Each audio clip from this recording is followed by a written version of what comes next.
Hare Krishna, Namaste. Question: why don't I remember my past sins? If I remember, then I will learn from my past mistakes and I won't repeat it in this lifetime. If karma is the cause of my suffering, wouldn't it be better that I've been informed about all my past karmas so that I don't repeat at least those mistakes again? Let's patiently try to understand the reason and answer for this with open mind. Whether we know our past sins or not, the scriptures clearly states what punishments one gets for certain types of sins one commit. Likewise, what reward one gets for certain types of good action, punya karma. Number 2, besides the scriptures, our acharyas, the teachers, gurus, advises us on what to do and what not to do, highlighting various incidents from the history of Itihasas and also from Puranas. In Srimad Bhagavatam, there are mention of 28 hells: Tamishra, Antatamishra, Raurava, Maharaurava, Kumbhipaka, Kalasutra, Asipatravana, Sukaramukha, Andakopa, Krimibhojana, Sandamsha, Taptasurmi, Vajrakantaka Shalmali, Vaitarani, Puyoda, Pranarodha, Vishashana, Lala Bhaksha, Sarameyadhana, Avichi, and many more. A person who steals another's money, wife, or possessions is put into the hell known as Tamishra. A man who tricks someone and enjoys his wife is put into the extremely hellish condition known as Antatamishra. A foolish person absorbed in the bodily concept of life, who on the basis of his principle maintains himself or his wife and children by committing violence against other living entities, is put into the hell known as Raurava. Those who kill different animals and birds and then cook them are put by the agents of Yamaraj into the hell known as Kumbhipaka, where they are boiled in oil. Any person who does not receive or feed a guest properly, but who personally enjoys eating, is put into the hell known as Krimibhojana. There, an unlimited number of worms and insects continuously bite him. A person who has sexual relations with a woman who is not to be enjoyed is put into the hell known as Taptasurmi. Like this, there are several details are given in the scriptures which clearly states what punishment one gets by performing certain sinful activities, either in this world or in the hellish world. One may say, how can we believe of those things which is written in a book by someone? Well, it is not someone, it is Vedavyasa, Parasara, and many other great rishis.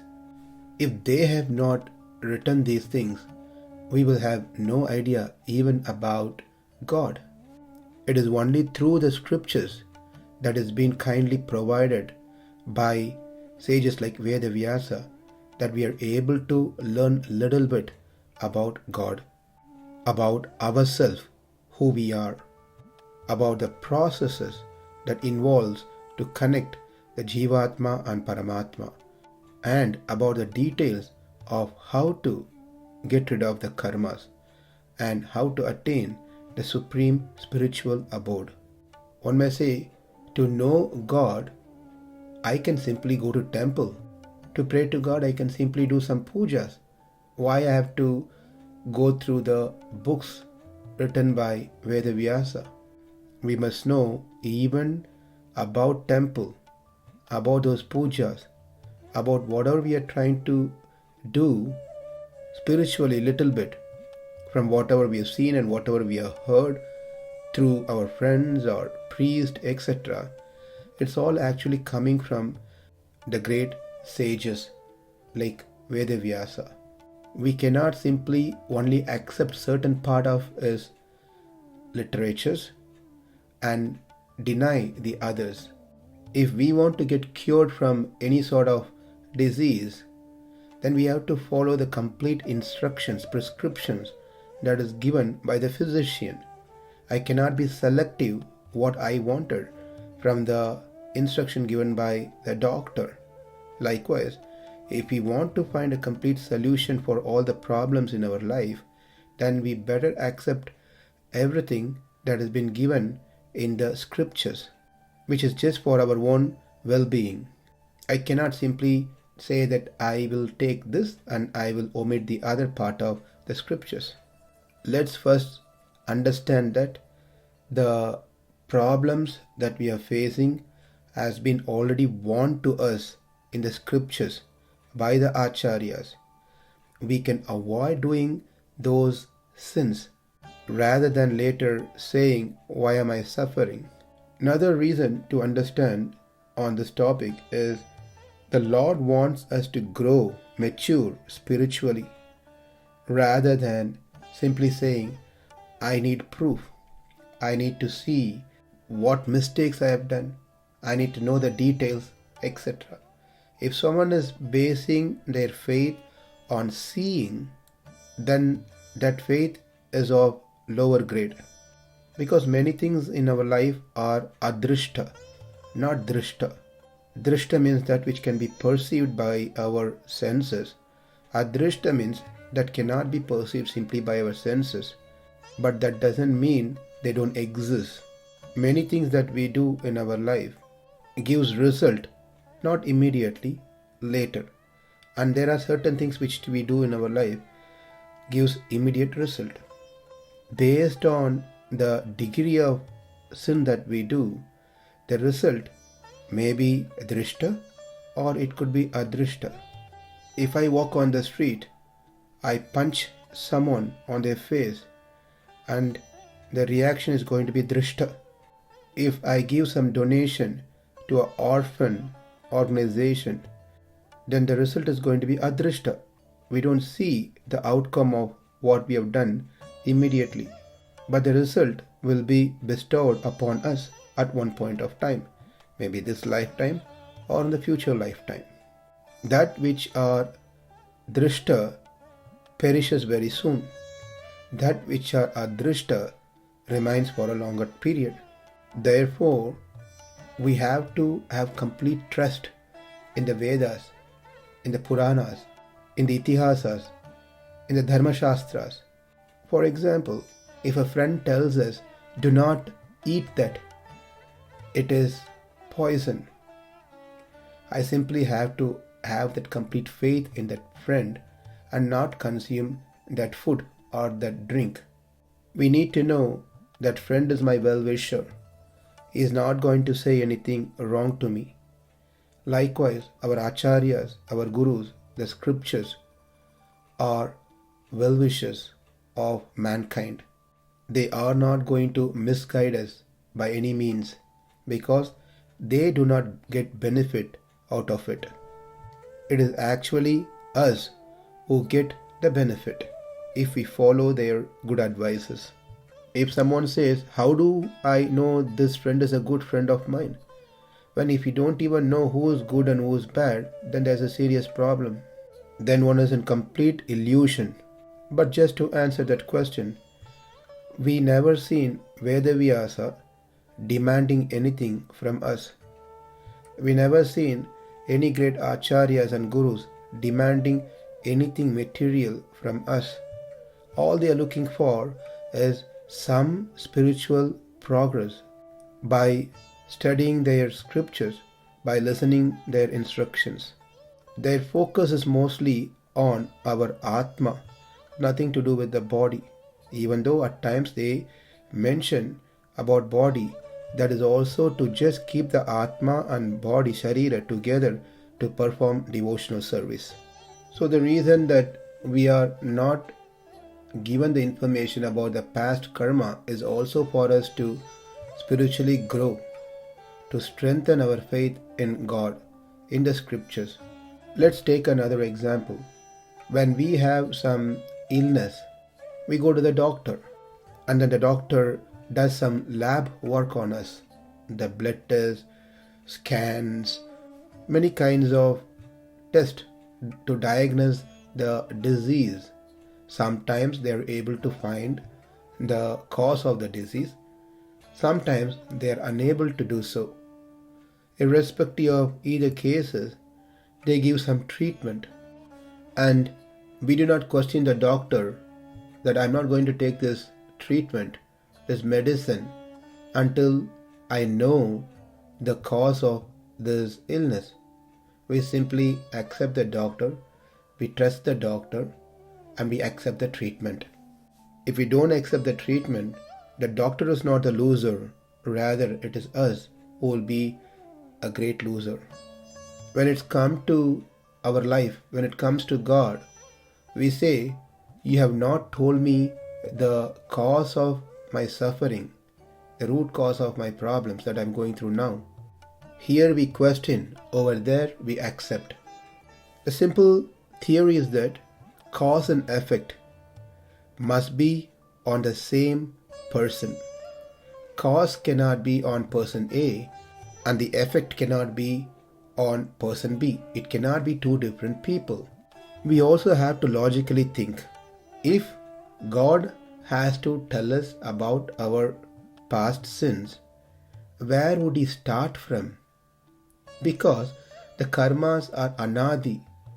There is no starting point to karma. It's been going on for time immemorial, and many karmas are interlinked between each other to produce an particular effect. It is not that we have done just some 100 sinful karmas. We have done unlimited karmas. Many sins by our thought, by our word, by our actions. Not just this lifetime, but millions and millions and millions of lifetimes. One may say, well, I'm not asking to be told with all the karmas, but for this particular suffering that I'm going through now, what is the reason? Even for that, it is just cannot be a one-to-one relationship. It could be many to one. It is not that nothing is possible by God, that He cannot dump that data on us, but what is the necessity, what is the need for knowing all the sinful action that we have done in past? Rather, what He has done is given a solution. Rather than getting into the details of each and every sins that we have done, which can be understood through the scriptures anyways, to get some idea about possible sins that we could have done, the solution that He has given is, just surrender unto me, become my devotee. I will protect you from all sinful reactions. When the Lord is giving us a permanent solution to all the problems that we have, why don't we accept it? When we are already drowning in an ocean of samsara, someone is trying to throw a rope to save us. Are we going to question that person? Are we going to question that rope, stability of the rope? Are we going to ask, did you buy in a dollar shop? We want to survive that moment. And the person here who is saying that I will save you is not a person who walks on the street. He is not a stranger. We know this person. He is the Supreme Lord. When He says that do not worry of all your sinful reactions, I will save you. Shouldn't we be thankful to that God? Shouldn't we show our gratitude to that God who's like doctor trying to save us? Or should we start finding fault in Him, questioning Him? It is you who have not given me details of my suffering. Therefore, you are the cause of my suffering. Why are we behaving differently? Please think patiently. With others like doctors, physicians, when they give some medicines, when they give some treatment, many times we don't know the details of it. In fact, there are people who go through some illness. When they come to know some symptoms, they try to do so much of research, try to understand the details of that. But what happens is that it simply creates a more mental problem. It is simply better to be aware of the disease, pain, and get treated than trying to get too much into the details of it, because more the detail we get about these disease, it is not going to keep us in peace. The point is not that we should not know what the disease is, have some idea about it, but overly trying to study that is going to cause some mental disturbances. Rather, the doctor knows what the problem is and is giving the solution, then simply take it. And that's what we do. But when it comes to God, we behave differently. We blame Him, we question Him, rather than appreciate that He's given us a permanent solution for all the problems that we are going through. We can go on and on and on, life after life after life, questioning why I don't remember my past sins, why God has hidden that from me. But the loser is going to be us by doing so, because more we stay in this world, the more we are going to accumulate karmas. As we mentioned earlier, cause and effect must be with the same person. If I am suffering for some disease, the cause cannot come outside of me. It is me must be the cause of my disease. When I say me, that I got exposed to certain things, therefore I got the disease. I ate too much of something which created an indigestion problem. I fell off from somewhere. I hurt my knee. The lab result that we get tells what the problem is, but it doesn't tell how the problem came in. We don't go back to the labs and tell, I will not pay the bills until you tell me how I got this problem. Rather, we take the report to the doctor and the doctor gives a solution, we accept it. We very generously accept it, saying that we are in this world, we interact with people, there are high chances I might have got something from someone, or it could be because of my lifestyle that I developed this disease. We accept many things without looking into the details. Likewise, it has been diagnosed that we have taken birth. Now, we know we are taking birth because we have karmas. It is very clear. That is self good enough for us to be aware that we have done some karmas in the past. What we need to focus now is the treatment. To know what is the best treatment to cure the disease of taking birth again in this samsara. If God has told us, sorry, there's no any solution, you have to suffer for all the karmas, then there is a serious problem. Then we have reason to question God, to blame God. But we have no chance for that because God has given us the prescription, a simple prescription. Just surrender unto me, to my lotus feet. Take the process of bhakti.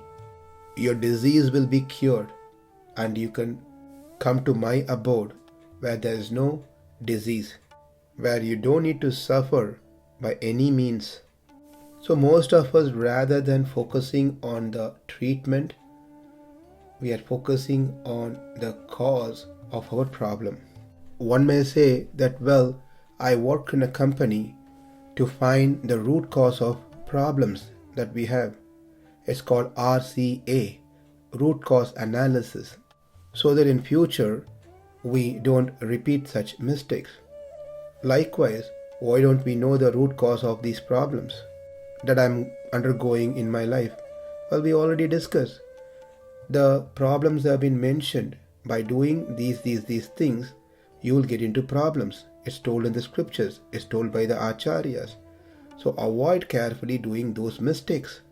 If we simply don't follow those instructions and we keep questioning, wanting to know the cause of the problem, it is not a very intelligent question. In the companies, they have given a guidelines how to follow, how to do certain things. If you don't follow those guidelines, there is going to be outages, there's going to be problems. In fact, in corporate world, at times there are no defined cause, the root cause for some problems. They close the ticket saying root cause unknown. Whereas here in our life, the root cause is not unknown. It is not that we are suffering for an unknown cause. We don't know that cause. That's all. But we have been given the solution for all those problems. That means if we follow the solution, that issue never occurs again. So let's focus on the treatment and accept the treatment to not get into the problems again. We accept the cause and effect theory that I am the cause of my own suffering. And in that, the cause is I, effect is I. The Lord is not involved in both of these. But He has two parts besides the cause and effect. Number one, He makes sure for the cause, the respective individual gets the effect. But it just doesn't stop there. It does a second thing. That is, He also gives us a remedy, a treatment to solve the problems. Like the doctor cannot be the cause of my pain. It is I who became the cause of my pain, my effect that I'm going through. Doctor is there to help me to get cured from the effect. But what we started doing is to blame the doctor instead of taking the blame upon us. What I mean to say is we blame God for the cause that we created. One may ask a question, why does God have to make sure that I suffer for the cause? Why can't He be kind and forgive us? Let's find the answer in our next recording. But to summarize what we learnt from here, the scriptures are given to us, which is full of details, what to do, what not to do. The acharyas are there to help us to understand the scriptures and design our life in such a way we do right things. Also, the Lord gives us a permanent solution to all the problems, and He guarantees that He will take care of all the sinful reactions. Only thing that we need to do is accept His lotus feet as the only solution. Trying to know the past sins is like trying to open the can of worms. Accept we have committed mistakes. Accept the treatment that's given by the Lord, given by the acharyas, and get a permanent relief from this samsara.